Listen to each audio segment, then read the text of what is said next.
কোন জায়গায় যে এলাম, বাপের জন্য এরকম জায়গা দেখিনি। কেমন যেন থমথমে। তুমি আর ছেলের পাত্রী খোঁজার জায়গা পেলে না? এলে বলেই তো গরুর গাড়িতে চড়তে পারলে, আগে তো কোনোদিনও চড়নি। গাড়িটাও তো আনলে পারতে।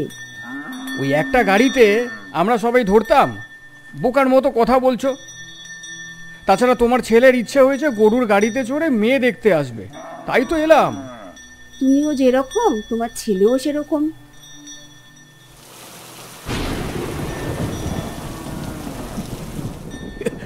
ভাই, এতদিনের ইচ্ছে পূরণ হলো। গরুর গাড়িতে চড়বো ভাবতেই পারিনি, যাই বলিস। আমার তো মনে হচ্ছে সেই পুরনো দিনে ফিরে গেলাম।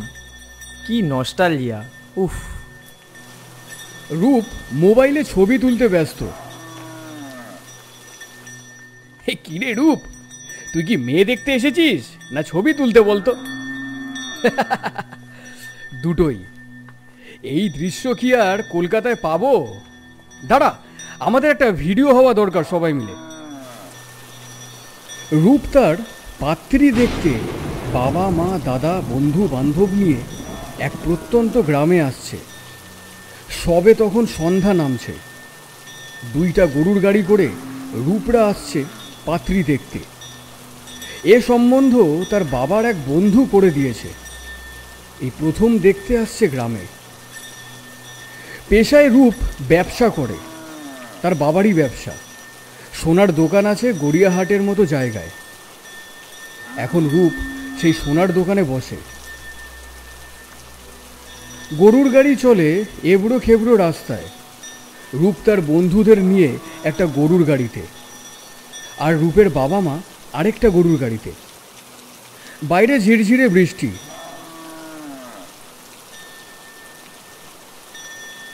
রূপ একটা ব্লগিং ভিডিও বানায়।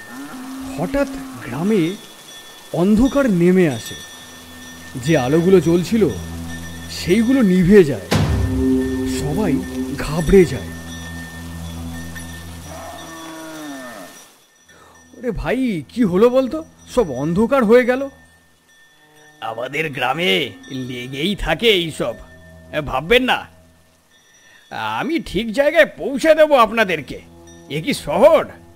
আলোর কোনো ঠিক ঠিকানা নেই। রূপ পেছনের গরুর গাড়িতে বাবা মাকে চিৎকার করে জিজ্ঞেস করলো, তোমরা ঠিক আছো তো? হ্যাঁ বেটা, ঠিক আছি। তোরা ঠিক থাক, চিন্তা করিস না। অন্ধকারে কাঁচা মাটি দিয়ে গরুর গাড়ি দুটো চলেছে। হঠাৎ মাঝপথে রূপদের গরুর গাড়িটা দাঁড়িয়ে যায়। কি হলো ভাই, থামলে কেন? চলো, দেরি হয়ে যাচ্ছে। জানি না বাবু, আমার লেলা মাজনু হঠাৎ করে দাঁড়িয়ে গেল, বুঝতে পারছি না কেন। লেলা মাজনু তোমার গাভী দুটোর নাম নাকি? হ্যাঁ বাবু। দেখো দেখো কি কারণে দাঁড়িয়ে গেল, দেখো। দেখছি বাবু। এই লেলা মাজনু, হট হট, চল চল চল, হুর হট হট। শহর থেকে এনারা এসেছেন, আমার মান সম্মান দেখিস বাবু। এই কি হলো কি তোদের? চল চল। গরু দুটো আর চলে না। রূপরাও ব্যস্ত হয়ে পড়ল। রাতও হচ্ছে। পেছনে ফিরে দেখে তার বাবা মায়ের গরুর গাড়িটা নেই। বাবা, তোমরা কোথায়? ঠিক আছো তো? ও প্রান্ত থেকে কোনো সাড়া শব্দ নেই। চারিদিকে শুনশান। এবার রূপরা ভয় পেয়ে যায়। রূপের এক বন্ধু বলে, এই এই এই রূপ, চল নামি, দেখি কাকুরা কোথায় আছেন। আমাদের তো পিছনে পিছনেই আসছিলেন তারা। হ্যাঁ, আমাদের নামা উচিত, দেখা উচিত কি হলো।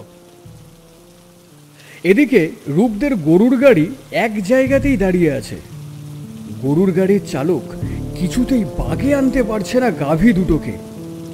এদিকে রূপেরা গরুর গাড়ি থেকে নেমে পড়ে। মোবাইলের আলো দিয়ে দেখে পেছনে কোনো গরুর গাড়ি নেই। একটা মানুষ পর্যন্ত নেই এই জায়গায়। কোথায় গেল সব? রূপের এক বন্ধু এবার মাথা গরম করে গরুর গাড়ির চালককে উত্তেজিত হয়ে বলে, আরে ভাই, ঠিক করে বলো তো, পেছনের গাড়িটা কোথায় গেল? আর তোমার লেলা মাজনু হঠাৎ দাঁড়িয়ে গেল কেন? কি ব্যাপার? হ্যাঁ, আমি কি করে বলবো দাদা বাবু? এর আগেও তো শহর থেকে লোক এসেছে, দিব্যি আমার লেলা মাজনু ঠিক জায়গায় পৌঁছে দিয়েছে। এরকম তো আগে হয়নি। হঠাৎ কোথা থেকে এক আপদমস্তক চাদর মুড়ি দেওয়া একটা লোক এসে সেখানে উপস্থিত হয়। লোকটার মুখ দেখাই যাচ্ছে না। হঠাৎ করে সবাই চমকে যায়। আপনারা কলকাতা থেকে এসেছেন? হ্যাঁ, কিন্তু আপনি কে? আমি মেয়ের বাড়ির লোক। সবাই নিজেদের মধ্যে চাওয়াচাই করে। মেয়ের বাড়ির লোক শুনে একটু শান্তির নিঃশ্বাস ফেলে রূপরা। কিছু বলার আগেই চাদর মুড়ি দেওয়া লোকটা বলে, আপনারা গরুর গাড়ি করে আমার পেছন পেছন আসুন, আমি নিয়ে যাচ্ছি। কিন্তু আমার বাবা মা যে পেছনে। আপনার বাবা মায়ের গাড়ি আগে আছে, ওনাদের সাথে পরিচয় হয়েছে, আর দেরি না করে চলুন। আমার লেলা মাজনু তো যেতেই চাইছে না। আর যাবে, ঠিক যাবে। রূপরা গরুর গাড়িতে উঠে বসলো আর সবাইকে অবাক করে দিয়ে আগের মতোই লেলা মাজনু চলা শুরু করে দিল। চারিদিকে অদ্ভুত পরিবেশ, কেমন যেন জনমানব শূন্য। রূপ মাঝে মাঝেই তার বাবা মায়ের গরুর গাড়িটাকে খুঁজছে। রূপ, ওই দেখ কাকু কাকিমার গাড়িটা। রূপ দেখল তার বাবা মায়ের গরুর গাড়িটা কয়েক ধাপ আগে তাদের থেকে এগিয়ে গেছে। রূপের বাবা চিৎকার করে বলে ওঠে, তোদের গাড়ি এত পিছিয়ে গেল কি করে রে? সব ঠিক আছে তো? তোমরা এত এগিয়ে গেলে কি করে? আমাদের পিছনেই তো ছিলে, বুঝতেও তো পারিনি। এটাই তো গরুর গাড়ির খেলা রে বেটা। চাদর মুড়ি দেওয়া লোকটা সবার আগে এগিয়ে চলেছে। তাই দেখে রূপের বন্ধু বলে, ওই লোকটা কেমন যেন, দেখলি না কেমন ভয় ভয় লাগছে? বললই তো মেয়ের বাড়ির লোক। কিরকম লোক কে জানে। রূপ চাদর মুড়ি দেওয়া লোকটাকে চিৎকার করে জিজ্ঞেস করে, দাদা, আর কত দূর?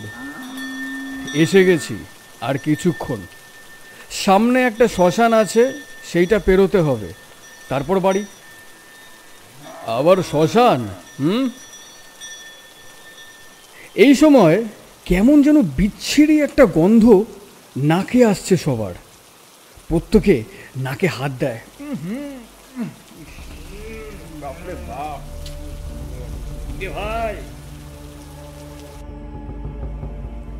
আস্তে আস্তে শ্মশানের কাছে এসে দাঁড়ায় তারা। একটাও লোক নেই শ্মশানে। কি জায়গায় মেয়ে দেখতে এসেছি রে বাবা, অন্ধকার, শ্মশান, আর কত কি যে দেখবো কে জানে। চাদর মুড়ি দেওয়া লোকটাকে এই সময় দেখাই যায় না। ওই ভদ্রলোকটা কোথায় গেলেন?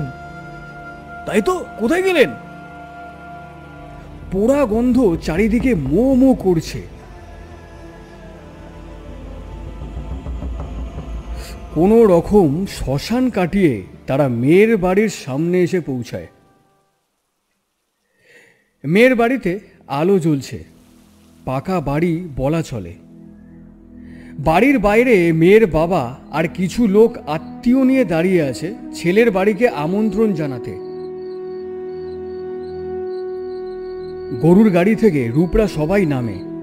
মেয়ের বাবা এগিয়ে আসেন। আসুন আসুন, নমস্কার নমস্কার নমস্কার। খুব কষ্ট হলো এই গ্রামে এইভাবে আসতে, তাই না? কোনো কষ্টই হয়নি, আমরা বেশ আনন্দ করতে করতে এলাম। বাহ বাহ, বেশ বেশ। আসুন সবাই, ভেতরে আসুন, ভেতরে আসুন। সবাই মিলে ঘরের ভেতরে ঢোকে। একে অপরের পরিচয় বিনিময় হয়। পাত্র রূপকে দেখে মেয়ের মা বাবার ভারী পছন্দ হয়। আপনাদের কষ্ট হচ্ছে বুঝতে পারছি। আমাদের আসলে এই গ্রামে এইরকমই আলোর প্রবলেম হয়। কোনো ঠিক ঠিকানা নেই, একদম ভেতরে তো। না না, আপনি এইসব নিয়ে ভাববেন না। আমরা তো আপনাদের মেয়েকে আলো হিসেবেই নিয়ে যেতে এসেছি। এই সময় ঘরে মিষ্টি আরো অনেক রকমের খাবার ঢোকে। নিন নিন, সামান্য কিছু আয়োজন। আবার এইসব কেন? এরকম বলবেন না, কিছু তো করতে পারিনি। নিন, শুরু করুন, আমার মেয়ে একটু পরেই ঢুকবে। ও নিজের ঘরে সাজছে, হয়ে এসেছে। না না, আপনি এত ব্যস্ত হবেন না, ও আস্তে আস্তে করুক, অসুবিধা নেই। এইদিকে মেয়ে অর্থাৎ পাত্রী নিজের ঘরে আয়নার সামনে বসে সাজছে। বিছানায় আছে সোনার হার, কানের দুল, আরও কত কি। তার মধ্যে একটা কানের দুল নিয়ে হাসি মুখে নিজের কানে নিয়ে দেখছে। আমাদের একটা কথা আপনাদেরকে এখনো পর্যন্ত বলা হয়নি। সেরকম কিছু নয়, তাও বলাটা দরকার। আর হ্যাঁ, বলুন না। আসলে আপনাদেরকে স্টেশন থেকে নিয়ে আসার জন্য আমাদেরই পাড়ার একজন লোককে ঠিক করেছিলাম, কিন্তু আপনারা আসার আগে ওর বাড়ির লোক খবর দিয়ে গেল আপনাদেরকে স্টেশন থেকে নিয়ে আসার জন্যই উনি তৈরি হচ্ছিলেন। হঠাৎ বুকে ব্যথা উঠল নাকি ওনার, তারপরেই উনি গত হলেন। তখন আমাদের আর কিছু করারও ছিল না ওই মুহূর্তে আপনাদেরকে নিয়ে আসার জন্য। আমরা জানি উনি স্টেশনে পৌঁছে গেছেন, তারপর তো এই খবর এলো। খুব লজ্জা করছে আপনাদেরকে এইভাবে কষ্ট দেওয়াতে, আমাদের না ক্ষমা করে দেবেন দাদা।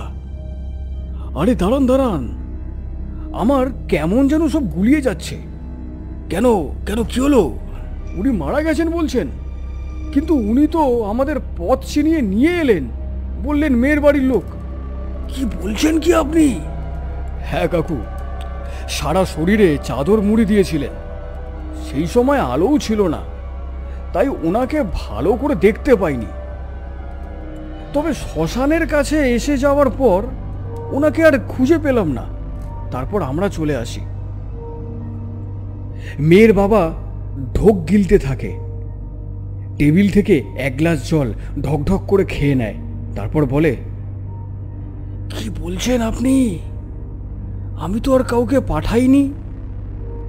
তাহলে উনি কে ছিলেন?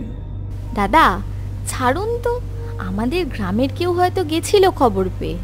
আসলে আমার মেয়ে খুব মিশুকে, তো ওকে সবাই ভালোবাসে। মেয়ে কই, সাজ হয়নি? অত সাজতে হবে না, আমাদের ছেলে আবার খুব একটা সাজগোজ পছন্দ করে না, বুঝলেন কি না?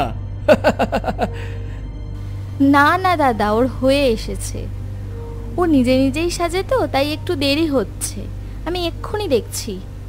কথাটা বলে পাত্রীর মা ভেতরে ঢুকে গেল। এইদিকে মেয়েটা অর্থাৎ পাত্রীটি বুকে ব্যথা নিয়ে ওই সাজগোজ অবস্থাতেই বিছানায় ছটপট করছে। তারপর আস্তে আস্তে মৃত্যুর কোলে ঢলে পড়ে, মারা যায়। কেউ জানতেও পারে না। এই রূপ, আমার না খুব জোরে বাথরুম পেয়েছে। চেপে থাক। আরে আর পারছি না রে ভাই। বাবা, তোমার কি কোনো অসুবিধা হচ্ছে? মেসোমশাই, বাথরুমটা। হ্যাঁ হ্যাঁ, এই কে আছিস? ওকে একটু বাথরুমে নিয়ে যা। মেসোমশাই, এত ব্যস্ত হতে হবে না, আমাকে বলে দিন, আমি চলে যাচ্ছি। মেয়ের বাবা বলে দেয় বাথরুমটা ঠিক কোন দিকে আছে। এমন সময় মেয়ের মা ঘরে ঢোকে। ওর হয়ে গেছে, আসছে বলল। দরজা খুললো না, ভেতর থেকেই বলল। ও সাজতে এত ভালোবাসে, সাজের সময় ওর বন্ধু বান্ধবকেও কাছে ঘেঁষতে দেয় না। কি হলো বাবা, তুমি যাও। হ্যাঁ হ্যাঁ, যাচ্ছি যাচ্ছি। বাথরুমে যাওয়ার সময় কেমন যেন একটা গাটা ছমছম করতে লাগলো রূপের বন্ধুর। এই সময় আবার লোডশেডিং হলো। রূপের বন্ধু কোনো রকমে বাথরুম করে বেরোয়। অন্ধকারে কোন দিকে যাবে ঠিক করতে পারে না, কিন্তু এগিয়েও আসেনি কেউ আলো নিয়ে। হঠাৎ রূপের বন্ধু সামনে একটা কালো ছায়া দেখে। ছায়াটা যেন তার দিকেই তাকিয়ে আছে। রূপের বন্ধু চমকে যায়, বুঝতে পারে না ইনি কোথা থেকে এলেন। কিছু বলতেও পারছে না। ছায়াটি নড়েও না, চড়েও না, এক জায়গায় দাঁড়িয়ে। শুধু অবয়বটা বোঝা যাচ্ছে। একটা মিষ্টি গন্ধ এই সময় চারিদিকে মো মো করে উঠল। রূপের বন্ধু মারাত্মক ভয় পেয়ে গেল। তার মাথা ঘুরতে থাকে। তারপরেই দেখে ছায়াটি আবছা আলোতে অদৃশ্য হয়ে যায়।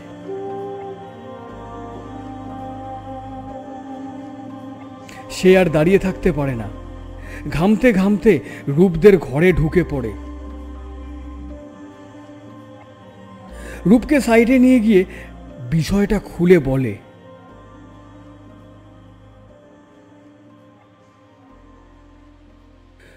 রূপ অত গুরুত্ব দেয় না এই কথায়। রূপের বন্ধু যখন রূপদের ঘরে ঢোকে তখন আলো আবার এসে যায়। রূপ আর ঘরের প্রত্যেকে হঠাৎ শুনতে পায় ঘরের মধ্যে কেউ যেন ঘুঙুর পরে হাঁটছে। আপনার মেয়ে মনে হয় আসছে, ঘুঙুরের আওয়াজ আসছে যে। ও তো ঘুঙুর পড়ে না, ঘুঙুরের আওয়াজ আসছে কোথা থেকে? দেখুন, আজ হয়তো পড়েছে। তা হতে পারে, কিছুই তো বলেনি। দিদি, বাড়ি ফিরতে হবে। দেখুন না আপনার মেয়ের সাজ হয়েছে কিনা। আমি এখনই নিয়ে আসছি মেয়েকে। মৃত মেয়েটার আত্মা বিছানা থেকে উঠে বসে, নিজেকে আয়নায় দেখে। সেই সুন্দর মুখ আর নেই। এ যেন এক বীভৎস মুখ। ঘুঙুরের আওয়াজটা আর শোনা যাচ্ছে না। চারিদিকে এবার সেই সুন্দর গন্ধ বেরোচ্ছে। রূপের বন্ধু খালি ভাবছে সে কি দেখলো একটু আগে। এমন সময় আলো আবার জ্বলছে নিভছে, জ্বলছে নিভছে। মেয়ের বাবা ব্যস্ত হয়ে পড়েছে। মেয়ের মা ঘরে ঢোকে মেয়েকে নিয়ে। আলো এই সময় একদমই চলে যায়। একজন এসে একটা বড় মোমবাতি জ্বালিয়ে দিয়ে গেল। মোমবাতির আলোতে ঘরটা একটা অদ্ভুত পরিবেশ তৈরি করেছে। মৃত মেয়েটার আত্মা নিজের হাতে করে চা দেয় ছেলেদের বাড়ির লোকদের। মা, তোমাকে ঘোমটা পরে থাকতে হবে না, ঘোমটা খুলে ফেলতে পারো। হ্যাঁ, তাই তো, ওনারা তো তোকে দেখবেন। তুই তো অত মানিস না এসব, তাহলে আবার ঘোমটা দিচ্ছিস কেন? মেয়েটা তাও ঘোমটা সরালো না। ও আসলে লজ্জা পাচ্ছে। তোমার লজ্জা পাওয়ার কিছুই নেই। তোমাকে যিনি দেখতে এসেছেন তিনি তোমাকে দেখবেনই একবার। মেয়েটা তাও ঘোমটা সরালো না।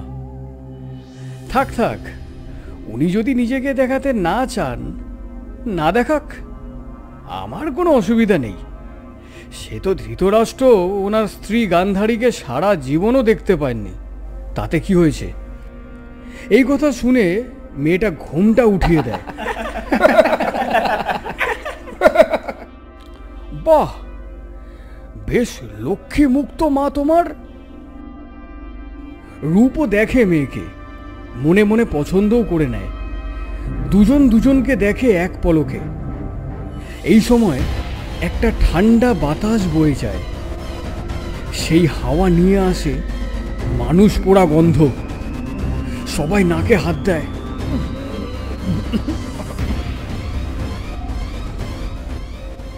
এ কি, এখানে মরা পোড়ার গন্ধ আসছে কোথা থেকে? ওটাই তো বুঝতে পারছি না। এই গন্ধ তো এখানে কোনোদিনও পাওয়া যায়নি। মেয়ের বাড়ির একজন গন্ধওয়ালা ধূপ জ্বালিয়ে নিয়ে আসে। মেয়ের সাথে রূপের বাবা মা নানা বিষয়ে কথা বলতে থাকে। পাত্রীও ধীরে ধীরে উত্তর দেয়। তারপর এক সময় রূপের দাদা বলে, তোমরা দুজন আলাদা করে কথা বলতে পারো।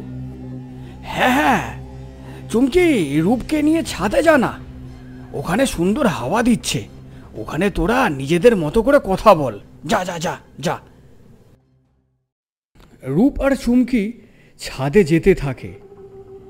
ছাদের সিঁড়ি বেয়ে ওরা উঠতে থাকে ছাদের দিকে। কোনো একটা অজানা ভয় এই সময় রূপকে ঘিরে ধরে।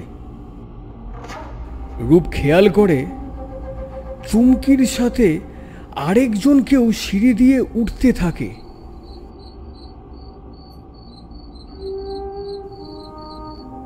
কিন্তু চুমকি ছাড়া আর কাউকেই দেখতে পায় না রূপ। কোনো রকম ছাদে ওঠে ওরা।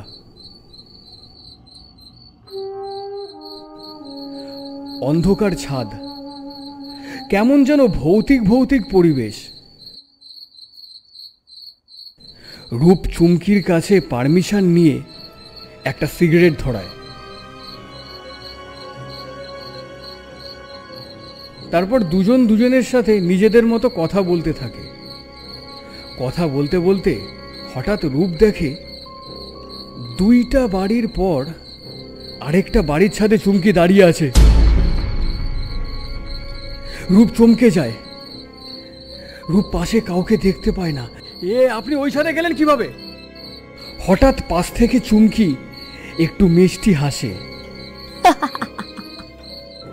রূপ চমকে উঠে দেখে চুমকি পাশেই দাঁড়িয়ে আছে, আর ওই ছাদে কেউ নেই। রূপ নিজের মনে মনে বলতে থাকে, এতটা ভুল দেখলাম কি করে? হয়তো চোখের ভুল, তাও এতটা ভুল। তাহলে কি ও ঠিকই বলেছিল? চিন্তা করতে থাকে রূপ। তারপর চুমকিকে বলে, আপনি কি বরাবরই চুপ? কোনো কথাই তো বলছেন না। চুমকি আবার একটু মৃদু হাসে। দুজনে ছাদের মধ্যে হাঁটছে। এবার সেই ঘুঙুরের আওয়াজ আবার আসতে থাকে। আপনি কি পায়ে ঘুঙুর পড়েন নাকি? চুমকি কোনো কথা না বলে ইশারাতে বুঝিয়ে দেয় সে ঘুঙুর পড়ে না। এই যে আপনি হাঁটছেন, আপনার সাথে সাথে ঘুঙুরের একটা আওয়াজ আসছে। চুমকি ইশারা করে বুঝিয়ে দেয় সে বলতে পারবে না কেন আসছে। রূপ আর এই বিষয়ে কিছু বলে না। দুজনে অন্য সাবজেক্ট নিয়ে কথা বলতে থাকে। রূপ চুমকির চোখের দিকে খেয়াল করে। চোখ দুইটা যেন রহস্যময় চোখ। বেশিক্ষণ চোখের দিকে তাকানো যাচ্ছে না। এটা কেন হচ্ছে? রূপ চিন্তা করতে থাকে। চাঁদের আলো ছাদে পড়েছে, আর চুমকির মাথার চুলগুলো এলোমেলো হয়ে উড়ছে ঠান্ডা হাওয়ায়। রূপ একটা পেয়ারা গাছ দেখে ছাদ থেকে। ওইটা তো পেয়ারা গাছ, তাই না? চুমকি ইশারাতে বুঝিয়ে দেয়, হ্যাঁ ওটা পেয়ারা গাছ, পরে এলে খাওয়া যাবে পেয়ারা। চুমকি কিছু বলে না। আপনি কোনো কথা বলছেন না কেন? লজ্জা পাচ্ছেন? চুমকি ঘাড় নেড়ে না জানায়। রূপ ঢোক গিলতে থাকে। কিছু ভেবে পায় না, ভয় পেয়ে যায়। এটা কি করে সম্ভব? ঠিক ভালো লাগছে না রূপের। খালি ওর বন্ধুর কথা ওর মনে পড়ে যাচ্ছে। একটু অন্য মানুষকে হয়ে যায় রূপ। রূপ হঠাৎ দেখে চুমকি কেমন ভাবে যেন তাকিয়ে আছে তার দিকে। রূপের সারা শরীরে যেন কাঁটা দিয়ে ওঠে। আমার দিকে এইভাবে তাকিয়ে আছেন কেন? চুমকি কিছু বলে না, শুধু মুখের ভাবটা পাল্টে যাচ্ছে। তাই দেখে রূপ বলে, কি দেখছেন? চুমকির চোখ এবার সরছে না, কেমন যেন হয়ে যাচ্ছে। আপনার চোখ মুখের অবস্থা এরকম হচ্ছে কেন? চুমকি গম্ভীরভাবে তাকিয়ে আছে রূপের দিকে। তারপরেই অট্ট হাসি হেসে ওঠে চুমকি। এ কে কে কে আপনি কে? আপনার হাসিটা ভারী অদ্ভুত লাগছে আমার। চুমকি রূপের কাছে চোখ লাল করে এগোতে থাকে। রূপও পিছু হাঁটতে থাকে। কি করছেন? কি করছেন? মজা করছেন? চুমকি এবার তার আসল রূপ নিতে শুরু করেছে। এ কি হলো? আপনি আমার দিকে এগিয়ে আসছেন কেন? চুমকি আরো এগোতে থাকে রূপের দিকে। রূপের এবার জেদ ধরে যায়। রূপ এবার সাহস করে দাঁড়িয়ে যায় আর পিছু হটে না। চুমকির ঠান্ডা নিঃশ্বাস রূপের মুখের উপরে পড়ে। রূপ ভেতরে ভেতরে ভয় পায়, ঘামতে থাকে। কি হলো? আবার তাকিয়ে কি দেখছেন? চুমকির চোখ দুটো ক্রমশ বড় হয়ে যাচ্ছে। কেন মজা করছেন নিজেকে নিয়ে? আজ তো আমার আপনার প্রথম দেখা। কত কিছু বলার আছে আপনাকে আমার। এর মধ্যে ভূত নিয়ে আসছেন কেন? আরো কত কিছু তো আছে। মেয়েটার তাও কোনো বিকার নেই। রূপ কি করবে ভেবে পায় না। চিৎকার করবে না কি করবে? মেয়েটার চোখ থেকে লাল আগুনের শিখা জ্বলতে থাকে। এবার কিন্তু আমি চলে যাব। মেয়েটা তাও কিছু বলে না, তার কাজ করে যায়। রূপ দেখে ছাদের দরজার সামনে ঘোমটা পরে কে যেন দাঁড়িয়ে আছে। কে উনি? মেয়েটা ইশারাতে বোঝায় ওইটা আরেকটা আমি। দেখুন, এরকম ভাবে ভয় দেখাবেন না প্লিজ। আমার শরীরটা ভালো লাগছে না, আমি নিচে যাচ্ছি। হঠাৎ রূপ দেখে ওর পাশে কেউ নেই, কিন্তু কারোর জোরে জোরে হাসির শব্দ আসছে। রূপের পা আর চলছে না। রূপ মেয়েটার দিকে ঘুরে দেখে সে এক বীভৎস মুখ, একটা নরকঙ্কাল দাঁড়িয়ে আছে তার সামনে। রূপের মাথা ঘুরতে থাকে। হঠাৎ রূপের বন্ধু রাহুল দৌড়ে দৌড়ে ছাদে আসে। রূপ, রূপ, কোথায় তুই? রূপ কোনো উত্তর দিতে পারে না। রাহুল রূপের কাছে এসে বলে, এখানে তুই একা কি করছিস? তোর কিছু হয়নি তো? নিচে চল। খুব খারাপ খবর ভাই, মেয়েটা অনেক আগেই মারা গেছে রে। আমি তোকে বলেছিলাম না কিছু একটা ব্যাপার আছে। আমার যেন সব কিছু গুলিয়ে যাচ্ছে রে ভাই। রূপ শক্ত কাঠ হয়ে দাঁড়িয়ে থাকে।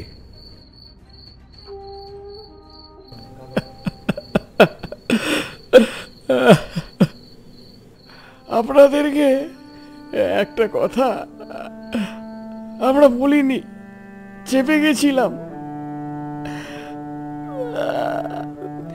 আমাদেরকে ক্ষমা করবেন। কি কথা? আসলে আমার মেয়ের হার্টের একটা অসুখ ছিল, মানে হার্টে একটা ফুটো ছিল। ডাক্তার কিছু আশ্বাসও দেয়নি। এটা আপনাদের কাছে আমরা লুকিয়ে গেছিলাম। আসলে চাইছিলাম মেয়ের স্মৃতিতে সিঁদুর উঠুক, কিন্তু আজই যে এই ঘটনা ঘটবে তা ভাবতেও পারিনি।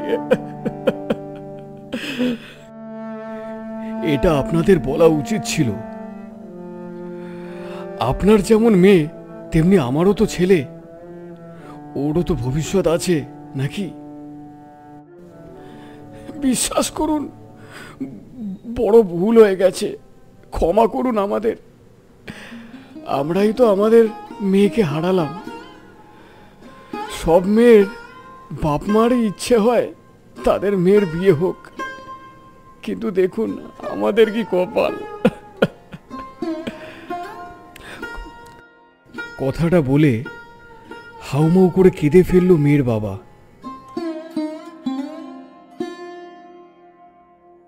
আর তো আমাদের কিছু বলার নেই এখানে। আমাদেরও কপাল, ঘরে বউ করে নিয়ে যেতে পারলাম না। রূপ অবাক দৃষ্টিতে মেয়েটার মৃতদেহর দিকে তাকিয়ে আছে, দু চোখ দিয়ে জল গড়াচ্ছে।